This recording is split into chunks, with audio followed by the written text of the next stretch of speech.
Start कर लें। हम्म। अच्छा जी, अस्सलाम वालेकुम। मेरा नाम अक्सर कंवल है। मैं डॉक्टर आमिर कमाल के साथ माहम मेडिकल सेंटर पे और मॉर्निंग में लांडी मेडिकल कॉम्प्लेक्स में हम सर के साथ डायबिटीज़ एजुकेशन पे काम करते हैं।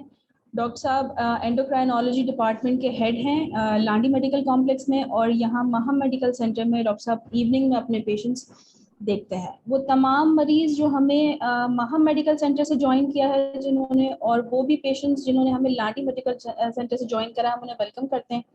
ये प्रोग्राम बेसिकली तमाम पेशेंट्स की एजुकेशन के लिए है। वो तमाम मरीज़ जो रोज़ा रखना चाहते हैं, ज़्यादतीस के मरीज़ रोज़े को अच्छे तरीके से लेकर चलना चाहते हैं बग़ैर किसी परेशानी के, क्या खाना है क्या नहीं खाना है, कितना खाना है कितना नहीं खाना है, ये तमाम चीज़ें तमाम बातें आज हम डिस्कस करेंगे। इस प्रोग्राम में हम ये भी डिस्कस करेंगे कि मरीज़ अपना जो शुगर टेस्ट करनी है उसको वो कब कब कर सकता है, कितनी बार कर सकता है, कितनी उसकी रीडिंग्स आनी चाहिए रोज़े के दौरान, रोज़े से थोड़ा पहले, सहरी के थोड़े बाद, सहरी से पहले, पानी का मिकदार कितनी उसको इस्तेमाल करनी है, कि क्या चीज़ ले सकता है क्या नहीं ले सकता है, ये तमाम चीज़ें आज हम इस प्रोग्राम में अभी डिस्कस करेंगे। अभी मैं ओवर दे रही हूँ डॉक्टर आमिर कमाल को, वो अपने पेशेंट्स के साथ इस हवाले से बात करेंगे और बाद में हम डाइट पर डिस्कशन करेंगे। लेकिन एक बहुत अहम बात जो मैं बता दूं कि इस प्रोग्राम के दौरान हम दवा डिस्कस नहीं करेंगे, क्योंकि हर मरीज़ की दवा अलग होती है। कोई मरीज़ ओरल मेडिसिन ले रहा है, कोई मरीज़ जो है वो इंसुलिन लगा रहा है, तो हम दवा को डिस्कस नहीं कर सकते।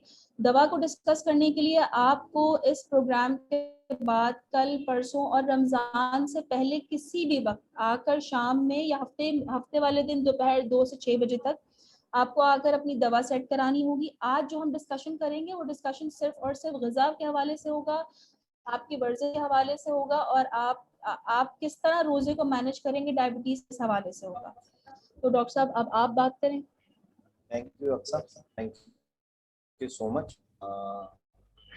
सबसे पहले तो तमाम पेशेंट्स को, चाहे उनका ताल्लुक महा मेडिकल से हो या लाडी मेडिकल कॉम्प्लेक्स से हो, या वो पेशेंट या वो अफराद डायबिटीज के जो मेरे मरीज हैं या नहीं हैं, सबको इस फोरम पे खुशामदीद। और इस प्रोग्राम को करने का मकसद सिर्फ ये होता है कि आपको रमज़ान में एक महफूज तरीके से रोज़ा रखाया जा सके। अच्छा, ये प्रोग्राम हमेशा हम लोग साल में लाइव प्रोग्राम करते थे। मतलब लाइव प्रोग्राम से मतलब है फिजिकली पेशेंट आता था और गैदरिंग होती थी और उस पर पेशेंट को हम समझाते थे। लेकिन इस दफ़ा कोविड की वजह से हमने जो है ये प्रोग्राम जो है वो तब्दील किया है और हम जूम मीटिंग पे इसको हमने लाने की कोशिश की है। अभी आस्ते आस्ते हमारे पार्टिसिपेंट आ रहे हैं, रिव्यू में नजर आ रहा है कि पार्टिसिपेंट्स हमारे ज्वाइन कर रहे हैं। देखिए, पहले स्टार्ट करते हैं अल्लाह का नाम लेकर। अल्लाहुर्रहमान। पहले एक पुरानी आयत का मफ़हूम है कि रोज़ा फर्ज किया गया हर एक पे, जैसे कि पहले आने वाली जो उम्मतें थी उन पे फर्ज किया गया ताकि आप तक़वा और मुत्तकी और परहेज़गार हो सकें। तो सबसे पहली बात तो ये कि ये हमारा एक दीनी फरीज़ा है, बल्कि अरकान इस्लाम में से एक अरकान है हमारा। तो हर मुसलमान की ये ख्वाहिश होती है कि वो ये रोज़ा लाज़मी रखे, चाहे वो डायबिटीज़ का पेशेंट ही ना हो। लेकिन आप सबको पता है कि डायबिटीज़ आजकल बहुत आम हो रही है। और अगर चीज़ आपको बताना चाहूँ आम लफ्ज़ों में कि पाकिस्तान का अब चौथा आदमी डायबिटीज़ की तरफ बढ़ रहा है, तो ये तादाद बहुत तेज़ी से बढ़ रही है। और अब जो लोग रोज़ा रखने की तरफ जाएंगे उनमें कसीर मिक़दार जो है डायबिटीज़ की होगी। अब इशू ये खड़ा है कि क्या डायबिटीज़ के मरीज़ जो इंसुलिन ले रहे हैं या दवा ले रहे हैं या और कोई तरह का इलाज इस्तेमाल कर रहे हैं, क्या उनके लिए 12 घंटा, 17 घंटा, 16 घंटा या भूखा रहना रखना उनके लिए क्या ये काबिल बर्दाश्त होगा या नहीं होगा, ये बहुत इम्पोर्टेंट चीज है। क्योंकि आपने हमेशा सुना हम लोगों से कहते हुए कि 3 बड़े खाने खाने हैं तो 3 छोटे खाने खाने। अब मैं अपने मरीज से कहता हूँ कि वो रोजा रखे और उससे कहता हूँ कि भाई तुम 15 घंटे 17 घंटे या 12 घंटे, क्योंकि पूरी दुनिया के टाइमिंग का फर्क है, 12 घंटे 17 घंटे 15 घंटे। मैं इसलिए कह रहा हूँ कुछ लोग यूरोप में हैं, लोग आपके जो है लंदन में बैठे हुए हैं, कोई पाकिस्तान में है, तो टाइमिंग वेरिएशन है रोजे की। हमारा जो पाकिस्तान और साउथ एशिया के जो लोग हैं वो अमूमन तौर पे जो है 15 से 17 घंटे का रोजा उनका होता है। तो मरीज को पहले तो ये हमें बताना है क्या उसके लिए रोजा रखना जरूरी है, तो अगर रखना है तो कैसे रखना है और कैसे महफूज तरीके से। इसके लिए मैं बहुत एक आपको इंटरनेशनल गाइडलाइंस के थ्रू एक आपको पैगाम देना चाहता हूँ, जिसका नाम है, शायद आपके ये मेडिकल टर्म है आप लोग के लिए थोड़ा मुश्किल हो, लेकिन नॉलेज होना चाहिए कि डॉक्टर साहब ये जो बातें कर रहे हैं ये क्यों कर रहे हैं, किस वजह से कर रहे हैं। ये गाइडलाइंस कहलाती है डार गाइडलाइंस, DAR, डार गाइडलाइंस। IDF एक इदारा है जो कि डायबिटीज के ऊपर सारी रिसर्च करता है, इंटरनेशनल डायबिटिक फेडरेशन ने गाइडलाइंस बनाई है डार। अच्छा, इस डार गाइडलाइन के अंदर डॉक्टर्स हैं और डॉक्टर्स के अलावा उलमा इकराम है, यानी कि ये जो गाइडलाइन आज मैं आपको बताने जा रहा हूँ ये डॉक्टर आमिर की बनाई हुई नहीं है, ये पूरी दुनिया के डॉक्टर्स ने एक मिलकर एक तज्जिया पेश किया है। और दूसरा ये कि इसमें उलमा इकराम शामिल है। अगर हम इसको कहते हैं कि भाई रोजा रखना आपके लिए सही नहीं है, तो ये फतवा और ये चीज उलमा इकराम से अप्रूव्ड है। तो कहने का मकसद ये है कि आप लोगों को जो गाइडलाइन दी जा रही है वो बहुत ऑथेंटिक है। अब मैं आगे स्टार्ट करता हूँ। देखिए, एक इस चीज को स्टार्ट करने से पहले इस साल का ये पैगाम देना चाहता हूँ, हमारे नबी पाक सल्लल्लाहु अलैहि वसल्लम की सुन्नत थी और उनकी हदीस में है कि रमजान की तैयारी रजब के महीने से करो। रजब से, अगर आप रजब का महीना देखें तो रजब का महीना रमजान से 3 महीने पहले शुरू होता है। इसी तरह हम अपने डायबिटिक मरीज को कहते हैं कि रमजान की तैयारी आप 3 महीना पहले कराएं। अब उससे क्या मतलब है कि आप अपने टेस्ट करवा लें, अपने गुर्दे का स्टेटस चेक कर लें, अपना HbA1c देख लें और बुनियादी टेस्ट करा के अपने मौलिद से मशवरा कर लें 3 महीने पहले रजब में। चाहे वो रजब अप्रैल में पड़े, चाहे वो मई में पड़े, चाहे दिसंबर में पड़े, क्योंकि इस्लामी महीना की लास्ट से मैं बात कर रहा हूँ, क्योंकि 3 महीने बाद रमजान आ जाएगा, तो उसमें रजब में टेस्ट करा लें 3 महीना पहले। तो मैं आज आप लोगों को पैगाम देना चाहता हूँ ताकि आप इस साल तो वक्त गुजर गया, लेकिन अगले साल आपको याद हो नबी पाक वहां के गेस्ट के 3 महीने पहले से तैयारी करनी और वो टेस्ट करने। उस टेस्ट में मैंने आपको नाम लिए HbA1c, गुर्दे का यूरिया क्रिएटिनिन, CBC, यूरिन, और अपने मॉलिज को दिखा दें कि भाई मेरा डायबिटीज कंट्रोल है या नहीं। तो अगर डायबिटीज कंट्रोल है आप तैयार है रोजे के लिए, अगर डायबिटीज खराब है तो लेवल खराब है, तो फिर आप जो है ना उसके लिए बेस्ट है 3 महीने में कंट्रोल करें और रमजान में रोजा रखें। इससे मरीज कहेगा यार मैंने बहुत अच्छा काम किया और मैंने रमजान में रोजे रखने के काबिल हो गया। लेकिन अगर एक मरीज आता है रमजान से एक दिन पहले और कहता है कि डॉक्टर साहब कल मुझे रोजा रखना है, उसकी शुगर 600 है, तो शायद उसके लिए रोजा रखना मुश्किल हो, बल्कि शायद थोड़ा खतरनाक भी साबित हो सकता है। तो मरीज को ये समझना है कि मुझे तैयारी करनी 3 महीना पहले। ये बेशक इस साल टाइम चला गया, अगले साल आप उसका ख्याल रखेंगे, ठीक है। आगे शुरू करते हैं हम आगे। नंबर 1, सबसे पहले सवाल ये है किस मरीज के लिए रोजा महफूज है। देखिए, जिनका HbA1c शुगर का 3 महीने का टेस्ट HbA1c 7 से नीचे है, वो लोग ग्रीन लाइट में, ग्रीन लाइट का मतलब है ट्रैफिक की लाइट का, ग्रीन का मतलब होता है कि आप सब्ज लाइट है और आप जो है ना वो आसानी से निकल सकते हैं। तो ग्रीन लाइट ये लोग जिनका HbA1c 7 है वो रोजा आराम से रख सकते हैं।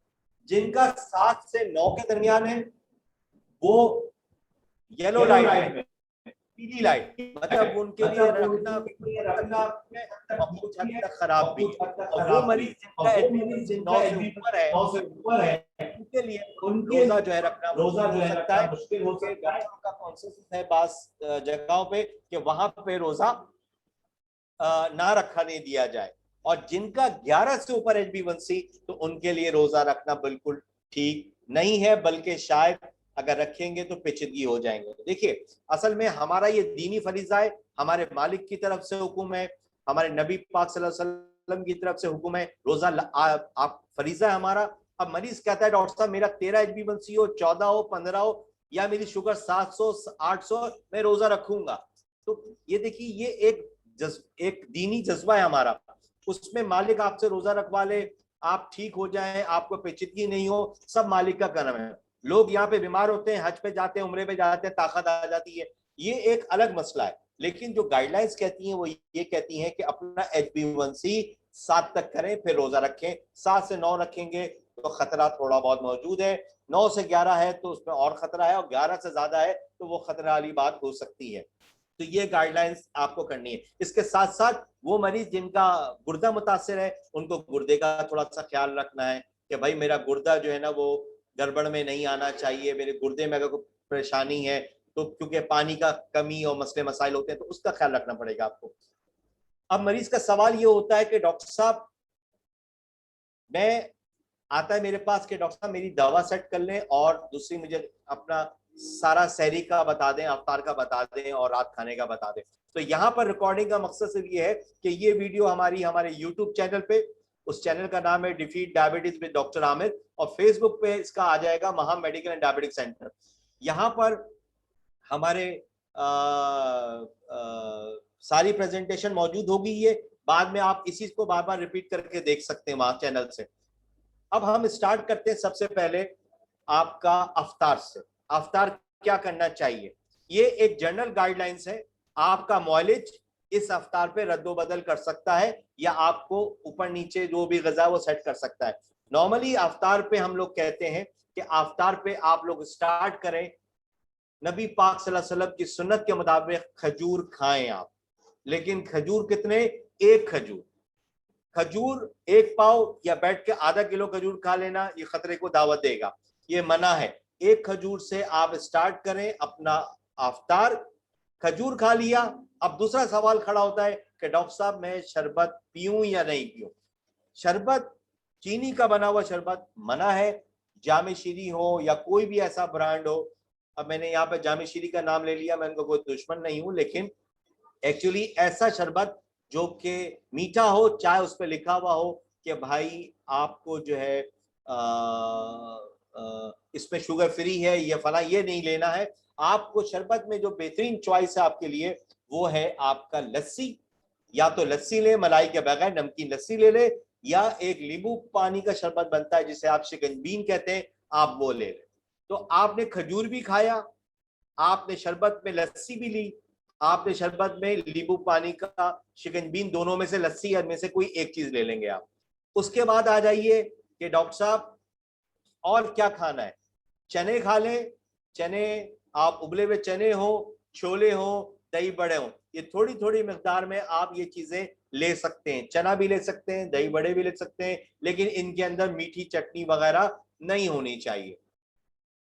तीसरी बात इसमें मोस्ट इंपॉर्टेंट ये है कि आगे मरीज पूछता है डॉक्टर साहब मैं समोसा खा लूं, मैं पकोड़ा खा लूं, तो हम पेशेंट से कहते हैं कि ठीक है आप समोसा पकोड़ा खा सकते हैं, लेकिन दोनों में से कोई एक चीज, या तो समोसा खा लें या पकोड़ा खा लें, दोनों चीजें मिला के नहीं खानी है। और इनको कम से कम तेल पे तले, और तलने के बाद इनको टिश्यू पेपर पे रख दे थोड़ी देर, ताकि उसमें से तेल सोख हो जाए, तेल उस टिश्यू पेपर में जब्स हो जाए।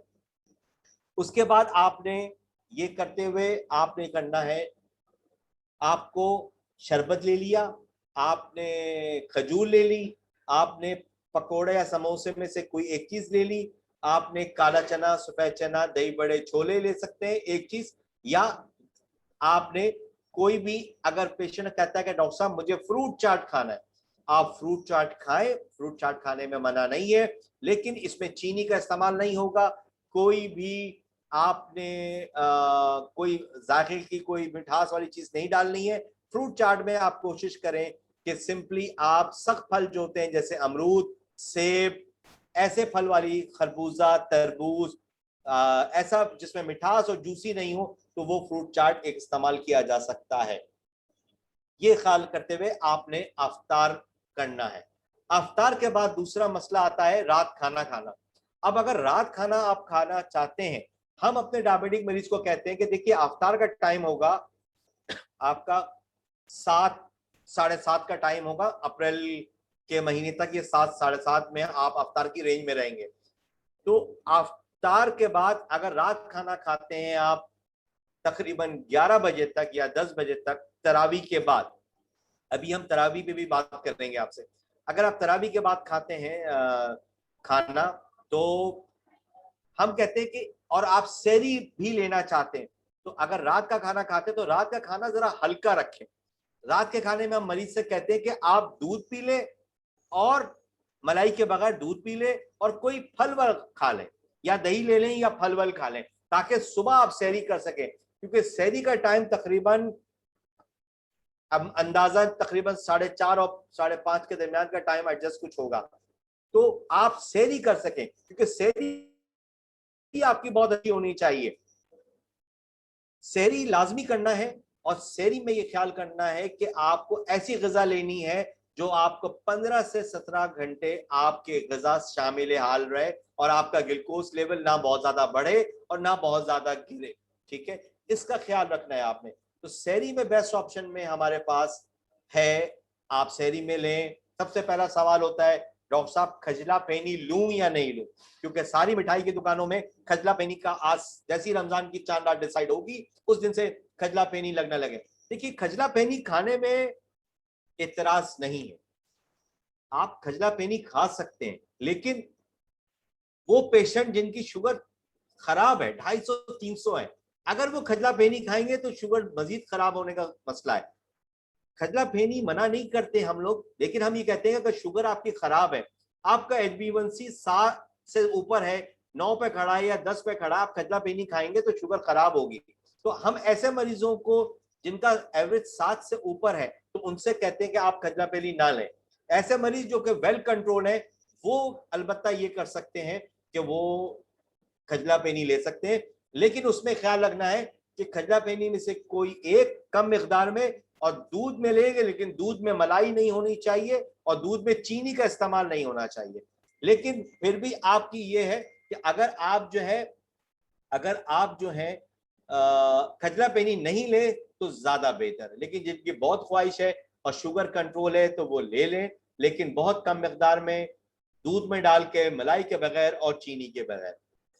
दूसरी बात ये कि सहरी में लाजमी दही का इस्तेमाल करें, दही इस्तेमाल करने से आपको प्यास कम लगेगी, दही का इस्तेमाल सहरी में जरूर करें।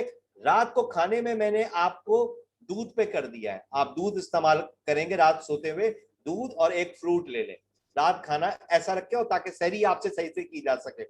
उसके बाद सहरी में एक चपाती गंदुम के आटे की या जौ का दलिया, 2 अंडे की सफेदी या कोई रात का सालन, ये इस्तेमाल किया जा सकता है। रोटी ले लें, जौ का दलिया ले लें, 2 अंडे की सफेदी ले लें, 1 गिलास लस्सी इस्तेमाल रखें, और साथ में अगर चाहें तो कोई एक सख्त फल इस्तेमाल कर सकते हैं, लेकिन अगर खजला पैनी ले रहे हैं तो फल के इस्तेमाल की जरूरत नहीं है। तो ये एक सहरी का पैटर्न हमने आपको बताया है। सबसे इंपॉर्टेंट खजला पैनी का सवाल आता है, वो करना है। तो आपको देखा, आपको अफ्तार पे खजूर भी खिलाई, आपको चिकन बीन भी पिलाई, आपको लस्सी भी पिलाया, आपको समोसे पकौड़े में से एक चीज किया। हाँ, यहाँ एक चीज बता दूं, ये समोसा पकौड़ा घर का होना चाहिए, बाहर की मिठाई या निमको की दुकान का नहीं होना चाहिए, ये बड़ा इंपॉर्टेंट है। सब कुछ घर का बना होना चाहिए। दही बड़े ले लें, उसमें मीठी चटनी नहीं डालें, और एक फ्रूट चाट लें, उसमें चीनी नहीं होना चाहिए, कोई जूस नहीं डलना चाहिए, सिंपल सख्त फल का, अमरूद है, खरबूजा है, तरबूज है, ऐसी चीजें आपका सेब है उसको डाल के वो आप ले सकते हैं। तो एक नॉर्मल आदमी जो अफ्तार करता है वही आप लोग कर रहे हैं। सिर्फ जहां पे गड़बड़ का चांस है उसको रोक लें। रात का खाना समझा दिया। रात के खाने में क्या करेंगे, आप रात का खाना 11 बजे तक खा रहे हैं, सो रहे हैं आप, 1 कप दूध पी ले और एक छोटा कोई फल खा ले। सब अगर ये सुबह सहरी में बता दिया आपको कि सहरी में खजला पेनी खा सकते हैं बहुत कम मिकदार में, बगैर चीनी के, और दूध जो है वो मलाई के बगैर हो, डिब्बे का दूध इस्तेमाल नहीं करेंगे, फ्रेश मिल्क जो आता है उसको 2 दफा बॉईल करेंगे वो इस्तेमाल करेंगे। दही का इस्तेमाल सहरी में लाजमी करें। 1 गंदुम की रोटी या जौ का दलिया, 2 अंडे की सफेदी, या सालन लेना चाहते हैं तो सालन में। अब मेरा ख्याल है कि यही सब चीजें एक आम आदमी खाता है, तो ये मुतवाजिन ग़िज़ा का लफ्ज इस्तेमाल करें, क्योंकि हम डायबिटिक मरीज को समझाते हैं कि कोई चीज आपको बंद नहीं करनी है, आपको मुतवाजिन ग़िज़ा खानी है। मुतवाजिन ग़िज़ा से मुराद ये है कि किस अमाउंट में लेना है वो इंपॉर्टेंट है। जैसे अगर आप मेरे जो पुराने मरीज हैं वो ये देखते हैं कि कहते हैं कि भाई डॉक्टर साहब हम चावल खा लें, आप चावल जरूर खा लें, लेकिन हम कहते हैं चावल जो है प्लेट का, पूरी प्लेट का एक हिस्सा होना चाहिए। हम लोग पूरा प्लेट भर लेते हैं। तो बात ये नहीं है कि क्या बंद है, क्या क्या आपको अलाउ है, बात ये है कि किस मिकदार में खाई जा रही है वो देखना बहुत जरूरी है। तो उसका बस आपको ख्याल रखना है और आपने अपने रोजे को पूरी तरह से आप इंजॉय कर लेंगे। मैंने आपको अफ्तार बता दिया, मैंने आपको सहरी बता दी, मैंने आपको रात खाना छोटा वो समझा दिया। अब मैं आपको बता देता हूं मोस्ट इंपॉर्टेंट कि आपने शुगर कब चेक करनी, ये बड़ा इंपॉर्टेंट सवाल है। और एक इस पे भी फतवा है, बहुत से पेशेंट हमसे पूछते हैं डॉक्टर साहब मैं खून निकाल रहा हूं अपना शुगर चेक करने के लिए, मेरा रोजा कज़ा तो नहीं हो जाएगा। देखिए ऐसे शुगर चेक करने से रोजा कज़ा नहीं होता। आप जिस मसलक से रहते हैं, आपका ताल्लुक है, आप अपने उलमा इकराम से ले सकते हैं, लेकिन पूरे दुनिया के उलमा इकराम का फतवा है कि ऐसे करने से शुगर आपका रोजा कज़ा नहीं होता। एक चेक करेंगे आप सुबह उठने के बाद, ये बहुत इंपॉर्टेंट टाइम है। अगर सहरी करके आप सो जाते हैं 5-6 बजे और सुबह 8, 9, 10 बजे उठ रहे हैं, इस वक्त शुगर लेवल आपका होना चाहिए तकरीबन 160, 140, 180, 200 से नीचे। एक महफूज लेवल है 140 से 200 के दरमियान, ये एक महफूज लेवल है। इससे आप पूरा दिन गुजार सकते हैं, आराम आराम आराम से आप गुजर जाएंगे। एक तो लेवल चेक करेंगे सुबह उठने के बाद 10 बजे। एक चेक कर लें असर और जोहर के दरमियान, इस वक्त लेवल होना चाहिए 120, 100, 130 ऐसा। फिर एक चेक करेंगे आफ्तार से पहले, इस वक्त लेवल होना चाहिए 90, जैसे फास्टिंग होता है 90, 100, 85 आफ्तार। ये रोज नहीं करना है, आपको शुरू के 3-4 दिन में ये टेस्ट रीडिंग नोट करनी है और ये देखना है कि मेरा लेवल ये रेंज में आ रहा है या नहीं आ रहा। अगर लेवल से आउट है तो फिर आप डॉक्टर से आके मशवरा करेंगे और ये बताएंगे कि डॉक्टर साहब मेरा लेवल ये आ रहा है। एक बहुत इंपॉर्टेंट सवाल खड़ा होता है कि डॉक्टर साहब कौन सा लेवल खतरनाक है जिसके ऊपर मुझे रोजा कज़ा करना है। किसी भी टाइम शुगर 60 से नीचे हो जाए, 60 से नीचे, तो रोजा कज़ा करना। और किसी भी टाइम शुगर अगर 300, 350 से ऊपर है तो रोजा कज़ा करना। 60 से नीचे होना बहुत मसले वाली बात। इसमें पेशेंट हमसे कहता है कि डॉक्टर साहब मैं रोजा कज़ा नहीं करूंगा, मैं मर जाऊंगा, कज़ा नहीं करूंगा, मैं रोजा तोड़ूंगा नहीं। आपने लाजमी तौर पे देखिए अल्लाह ताला ने जिंदगी दी है, अल्लाह ताला की अमानत है, इस जिंदगी से नहीं खेलना है। लोग हमसे कहते हैं आके कि डॉक्टर साहब हम जन्नत में चले जाएंगे। आप जन्नत में जाएं, अल्लाह आपको जन्नत में भेजे बेशक, लेकिन अल्लाह ताला ने खुदकुशी करने से मना फरमाया है। अगर 60 से नीचे जा रहा है किसी भी लेवल पे तो आपने उस दिन का रोजा तोड़ना है और उसका बहुत मालिक ने उसका हल बनाया है, उसका फिदिया आपको देना होगा और बाद में ये गिनती आप पूरी करेंगे। मालिक ने हर चीज का हल बनाया है, तो 60 से रिस्क मत लीजिएगा।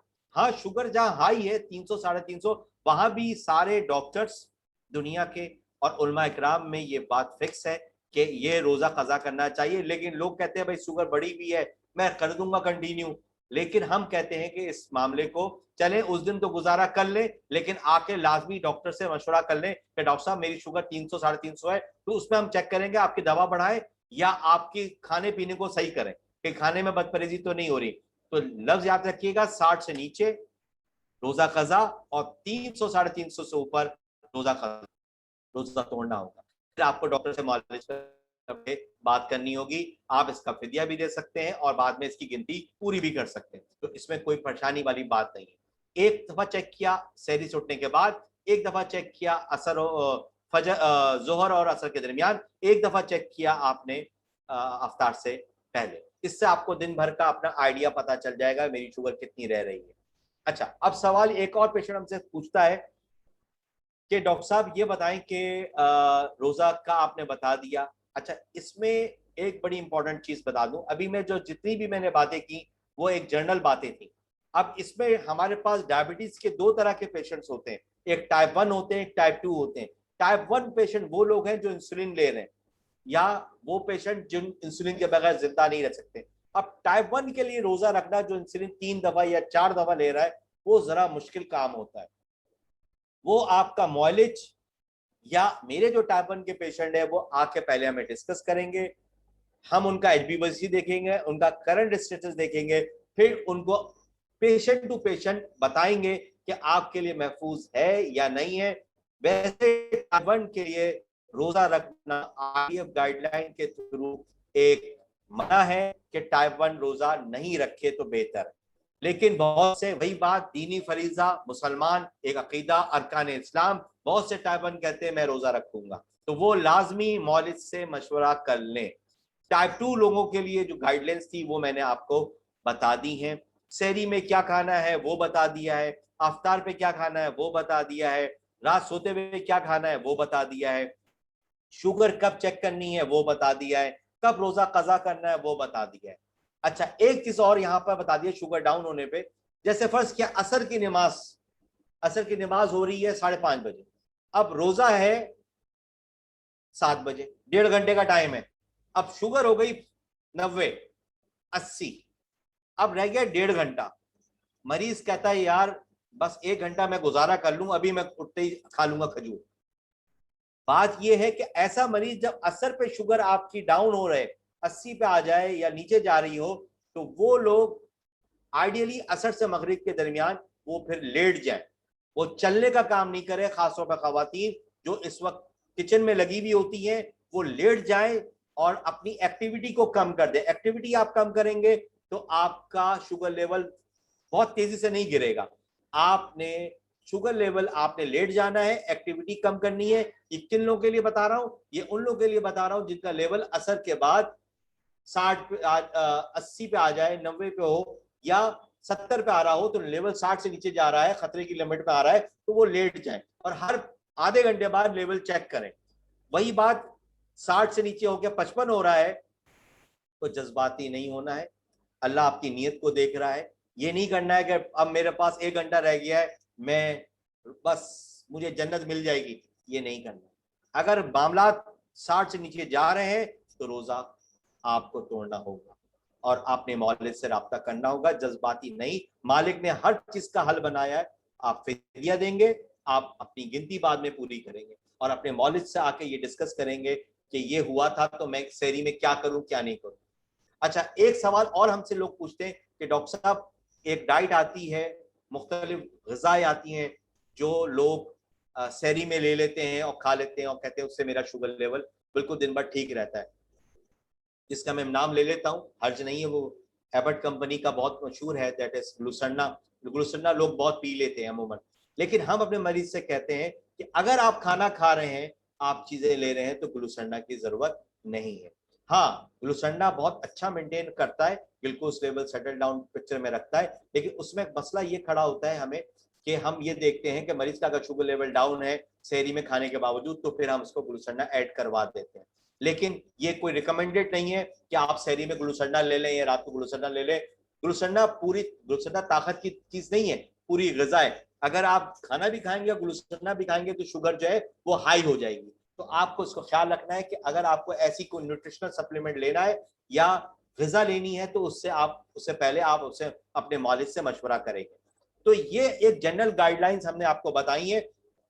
इसके बाद एक चीज और मैं वजाहत कर दूं, इसके बाद हमारे पास हमारे फेसबुक पेज पे और यूट्यूब पे यहाँ पर मुख्तलिफ जो है ना वो ब्रोशर लग जाएंगे कि सहरी में ये खाना है, अफ्तार पे ये खाना है, ये हिदायत हैं, वो ब्रोशर मैं लगा दूंगा। आप लोग उन ब्रोशर्स पे जाके सब चीजें देख सकते हैं, पढ़ सकते हैं। और आप लोग अपने जो क्वेश्चंस हैं, आप लोग हमें हमारे ऑफिशियल व्हाट्सएप पे वो क्वेश्चन भेज सकते हैं कि डॉक्टर साहब ये चीज है, इसे मैं कैसे इसको हैंडल करूं। आप क्वेश्चन भेज सकते हैं। अगर वो जवाब ऐसा हुआ कि आपको ऑनलाइन या दिया जा सके तो आपको बता दिया जाएगा। अगर वो जवाब ऐसा हुआ कि हमें आपको बुलाने की जरूरत हो तो फिर हम आपको बुलाएंगे कि आपको ये हम फिजिकली समझा दें। तो ये मैंने आपको सारी गाइडलाइन बता दी है, कब शुगर चेक करना है, अफ्तार रात का खाना और सहरी क्या करनी है, कब रोजा कजा करना है, सारी चीजें इसमें मौजूद है। और हम आपको चार्ट भी सारा लगा देंगे। ये रिकॉर्डेड लाइन फिर बता दूं, यूट्यूब के channel defeat diabetes with doctor Aamir कमाल और फेसबुक का चैनल हमारा महा मेडिकल डायबिटीज सेंटर, दोनों में मौजूद होगी। और तमाम मरीजों से गुजारिश है, जब वो रिकॉर्डिंग सुने या जो लोग अभी मौजूद है, वो लाजमी इस प्रोग्राम के बाद 20 तारीख को ये प्रोग्राम हो रहा है, मोस्ट प्रॉब्ली रमजान 12-13 अप्रैल है, तो बीच में आके दवा जरूर सेट करवा लें। तो ये सब चीजें आपको बता दी हैं, समझा दी हैं। अच्छा, अभी दवा के बारे में कोई बात नहीं हुई है कि अगर एक मरीज दिन में 3 दफा दवा ले रहा है तो रोजे में क्या करेगा, इंसुलिन 4 दफा ले रहा है तो वो क्या करेगा, ये हर मरीज को बारी बारी उसके आने पे समझाया जाएगा। तो मेरा ख्याल है कि आपको सारी चीजें एक बुनियादी एक जनरल आइडिया दे दिया गया है। आपको ये भी बता दिया गया है कि नेक्स्ट हफ्ते नेक्स्ट साल माजरत के साथ नेक्स्ट साल रोजा रखने पे से पहले आपको नबी पाक सल्लल्लाहु अलैहि वसल्लम की सुन्नत पे अमल करते हुए रजब से तैयारी करनी है। रजब में डॉक्टर से रब्ता करना है, अपना लेवल मेंटेन करना है और ग्रीन लाइट पे आना है। ग्रीन लाइट समझाई थी मैंने आपको, 7 is the green light, HbA1c 7 green light, वो लोग रोजा रखेंगे। नंबर 2 आपको समझाया कि 7 से 9 खतरा, रख भी सकते हैं और मसला भी हो सकता है। 9 से ऊपर बहुत गड़बड़, 11 से ऊपर है तो उनके लिए टोटली मना है। तो मेरा ख्याल है कि मैंने काफी हद तक आपको समझा दिया है और एक एक चीज बता दी है। अब मैं बेसिकली दोबारा अक्सा की तरफ इसको हैंड ओवर करता हूँ और अक्सा आपको ये सब चीजें एक दफा समराइज कर देगी। और हमारा चैनल फेसबुक का, यूट्यूब का मौजूद है, ऑफिशियल व्हाट्सएप मौजूद है, तो फिर आप वहां पे क्यूरीज डाल सकते हैं और तमाम मरीज लाजमी तौर पे दवा जरूर सेट करवा, ठीक है। और ये हमारी एक कोशिश होती है कि मरीजों को सही नॉलेज में पहुंच जाए और जितना फायदा उठा सकते हैं। अल्लाह ताला हमारे इन चीजों को कबूल करे और अल्लाह ताला आपको फिर भी पास का मौका दे, आराम से रोजा रखें आप, अल्लाह ताला इंशाल्लाह। ठीक है, अल्लाह हाफिज मेरी तरफ से। अक्सर अच्छा जी, अभी हम बात कर रहे थे ग़िज़ा के हवाले से। एक छोटा सा ओवरव्यू ले लेते हैं ग़िज़ा के ऊपर कि जैसे हम अपने मरीज को आम दिनों में बताते हैं कि उसको 3 बड़े खाने खाने, 3 छोटे खाने खाने, 6 घंटे का वक्फा होना चाहिए 2 बड़े खानों में और 3 घंटे का वक्फा होना चाहिए उसके हर खाने के बीच में। यानी 6 घंटे का वक्फा लाजमी है, लेकिन हर 3 घंटे में भी कुछ ना कुछ खाना है। शुगर का मरीज, ज़ियाबतीस का मरीज 3 घंटे से ज़्यादा भूखा नहीं रहेगा और यही रीज़न है ये कहने का कि 3 बड़े खाने और 3 छोटे खाने। लेकिन अब रमज़ान में हमारे पास 14 घंटे 15 घंटे की फास्टिंग होती है। हम मरीज से कहते हैं कि रोज़ा अगर वो रखना चाहता है तो फिर वो क्या करेगा। सहरी का भी एक पूरा प्लेटर उसी तरह से बनेगा जैसे हम 9 इंच की प्लेट बताते हैं, जिसमें सलाद भी होती है, जिसमें प्रोटीन भी होता है, कार्बोहाइड्रेट भी होता है। ये तमाम चीज़ें सहरी में भी फॉलो करनी है। और इसी तरह से रमज़ान में पकौड़े और समोसे पर डॉक्टर साहब ने एक बात करी कि पकौड़ा भी लिया जा सकता है, समोसा भी लिया जा सकता है। पकौड़े का एक नॉर्मल साइज जो हम बताते हैं मरीज को, हम कहते हैं उसके 1 अंगूठे के बराबर होना चाहिए। 1 अंगूठे के बराबर का पकौड़ा आपके घर में बना हुआ, वो भी कोशिश करें कि अगर एयर फ्रायर आप यूज करते हैं तो उसके अंदर बना लें, या फिर बिल्कुल शैलो फ्राई करना है, उसको हल्के से तेल में फ्राई करना है, बहुत ज्यादा ऑयली नहीं होना चाहिए। और अगर समोसा लेना चाहता है तो छोटे साइज का समोसा, घर का बना हुआ समोसा होगा। इन दोनों में से कोई एक चीज इस्तेमाल की जा सकती है, आधा रोल भी इस्तेमाल किया जा सकता है। लेकिन ये जो ऑप्शंस दिए जा रहे हैं इनमें से कोई एक चीज इस्तेमाल करनी है। फ्रूट चाट की अगर बात करते हैं तो फ्रूट चाट में भी कोशिश करें कि फ्रूट चाट ना हो, अगर हो तो बगैर चीनी या बगैर क्रीम की, क्योंकि हमारे यहाँ मोस्टली घर ऐसे हैं जिसमें फ्रूट चाट अगर इस्तेमाल होती है तो चीनी नहीं तो क्रीम डाल देते हैं ऊपर से। इन चीज़ों से परहेज करना है और अपने प्लेटर को बहुत सिंपल रखना है। छोले, घर के बने हुए दही बड़े, घर की बनी हुई दही बूंदी। दही बड़ों में अगर आप पकौड़े डाल रहे हैं तो वो भी तले हुए नहीं होंगे, बॉइल्ड फॉर्म के पकौड़े होंगे। इसके बाद जो तमाम चीज़ें बताई हैं, इनमें से जो आपका बेवरेज वाला पोर्शन है, जो पीने वाली आपकी चीज़ें हैं जिसमें आप लस्सी या शिकंजबीन या नींबू पानी का इस्तेमाल करते हैं, उसमें भी चीनी बिल्कुल शामिल नहीं होगी। चीनी के अलावा बहुत सारे मरीज आकर कहते हैं कि हमने खालिस शहद डाल लिया था, हमने शुगर फ्री जैम डाल ली थी। इन तमाम चीज़ों से भी परहेज करना है। इसके बाद रात का खाना खाना अगर आपकी अफ्तारी बहुत ज़्यादा हुई है तो फिर खाने की जगह आप छोटे खाने पे जाएंगे, नहीं तो फिर आप खाने पे जाएंगे। खाने पे भी उसी तरह से आपका पूरा प्लेट बनेगी, 9 इंच की प्लेट, सलाद का पोर्शन, चावल बिल्कुल रात में अलाउ नहीं हम मरीज को करते। चावल हम कहते हैं दोपहर के टाइम में, क्योंकि अब रोजे हैं तो चावल नहीं, रोटी, रोटी के साथ कोई भी घर का बना हुआ दाल, सब्जी, सालन। अगर मुर्गी मुर्गी और मछली खा रहा है तो वो भी सालन में बनी हुई होना चाहिए उसकी, और उसको वो इस्तेमाल कर सकता है। और पानी का इस्तेमाल बहुत ज़्यादा से ज़्यादा अफ्तार के बाद से सुबह सहरी तक में बार बार पानी का इस्तेमाल करना है, ताकि अगले दिन का रोज़ा बहुत बआसानी गुजर सके। इसको ख़त्म करते हैं हमारी तरफ से। डॉक्टर अमान को नजर आ रहे हैं हमारे लांडी के अमान को अमान, आप कोई स्पेसिफिक मैसेज देना चाहें रोजे के हवाले से कि आप डायबिटीज के लांडी के में काइंडली आप अमान मैसेज में देना चाहें तो आप मैसेज दे दें। अस्सलाम वालेकुम, मेरा नाम डॉक्टर अमानुल्लाह है। मैं डॉक्टर आमिर कमाल के साथ पिछले चंद सालों से डायबिटीज़ की प्रैक्टिस कर रहा हूँ लानी मेडिकल कॉम्प्लेक्स में। अक्सर मरीज हमसे सवाल करते हैं कि कितनी शुगर पे जो है वो रोज़ा रखना चाहिए और कितनी शुगर पे नहीं। तो जैसा कि डॉक्टर साहब ने बता दिया है कि अगर शुगर का लेवल 60 या इससे कम हो तो आप रोज़ा खोल सकते हैं, रोज़ा खोल सकते हैं।